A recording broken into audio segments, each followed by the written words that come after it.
Welcome everybody, my name is Michael and today we're discussing about Bored Ape Yacht Club.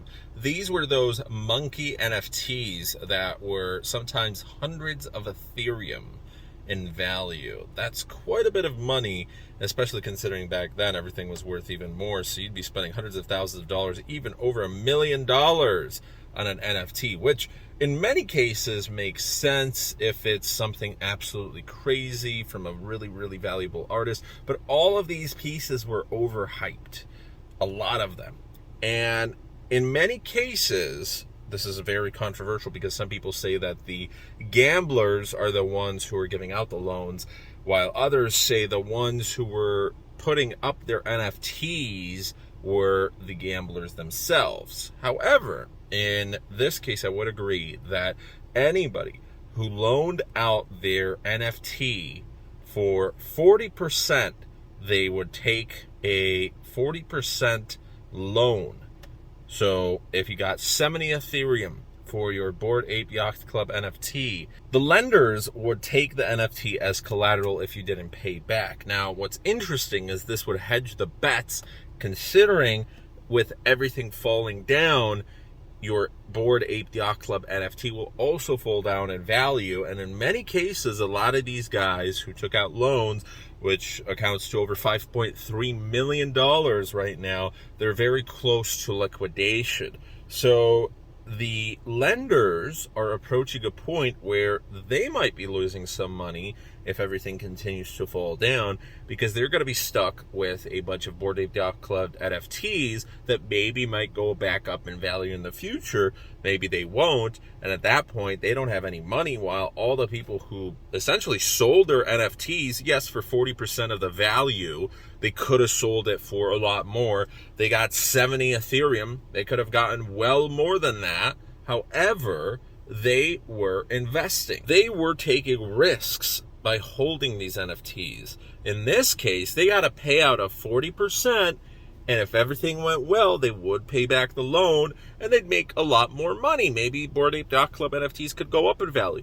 But if for whatever reason they fell in value, you still would sell it for 40%. Yes, you'd lose out on 60% of what you could have had, but you'd still make more money than if it continued to fall down, which in many cases people wouldn't sell because they'd have this false optimism that everything would return back to normal. Oh, in just a week, in just a month, oh, maybe everything's going to get better in a year. And who knows, maybe this NFT collection would be the one that finally would not regain its value, that finally would go into the grave, and you'd lose hundreds of thousands of dollars. So this organization was called Bend DAO, and approximately 3% of the Bored Ape Yacht Club collection took out these 40% loans. Maybe it was lower than that as well, because you could take up to 40%.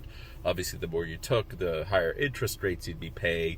And 3% of one of the largest NFT collections in the entire world has taken out loans, which right now approximately $5.3 million is approaching a margin call, where all of this will be liquidated and these Bored Ape Yacht Club owners will lose their NFTs.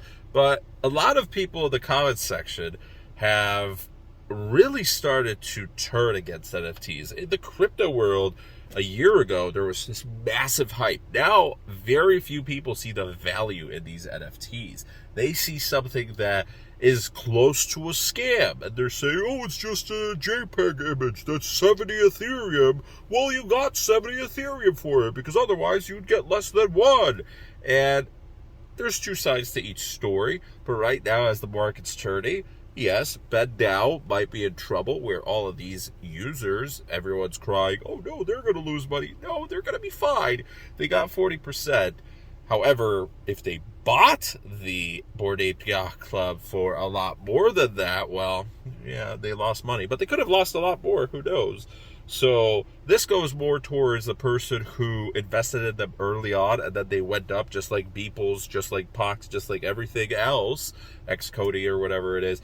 And now you have collections worth potentially millions of dollars for people who invested at the time, 1 Ethereum, 2 Ethereum, a couple of Ethereum, stuff that wasn't crazy money to them. Or if it was, then maybe they were early Ethereum investors and they didn't mind. So right now, a lot of people are concerned because if the Bored Ape Yacht Club collection approaches a margin call, the Bored Ape Yacht Club collection for NFTs serves kind of as the pinnacle of NFTs, where Bitcoin is the main guideline for where other altcoins go. Not in all cases, but Bored Ape Yacht Club has a lot of attention. If it falls, I'm sure there's going to be another NFT collection to take its place. There's been so many copycats of it. I think at the very end of the day, it's kind of silly to be taking out loans for NFTs, but there's always going to be crazy businesses out there, and loans are a great way to make some money, but there's obviously risks.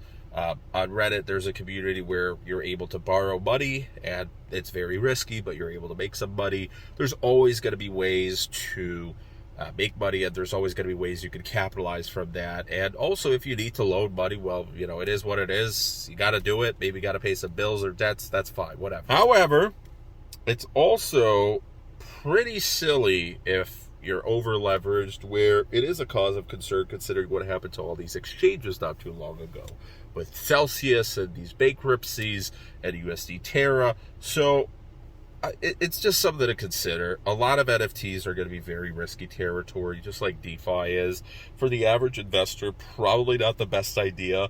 I, at the very end of the day, lost money with NFTs. I lost a fair amount, and if I could, I wish I could go back in time and not lose that money, but it is what it is. I played around with NFTs. I had no idea what I was doing. I thought it was fun. And yes, I do see the value of certain NFTs, but most of them are going to be junk. And it is like altcoins. You've got 20,600 altcoins out there that are registered. Probably 100, maybe 200 of them are pretty decent projects you can make some money off of and are actually going to change the world and provide good utility. Everything else is just a money grab. So at the end of the day, NFTs will definitely transform society as they shift from just being art to actually having some value, such as NFTs for real estate. That's a great utility. However, we're still some time away, and right now with the market the way it is, I'm honestly not surprised that stuff like this is happening. So let me know what you think down below, and thanks for watching. Have a great rest of your day, and take care. Bye.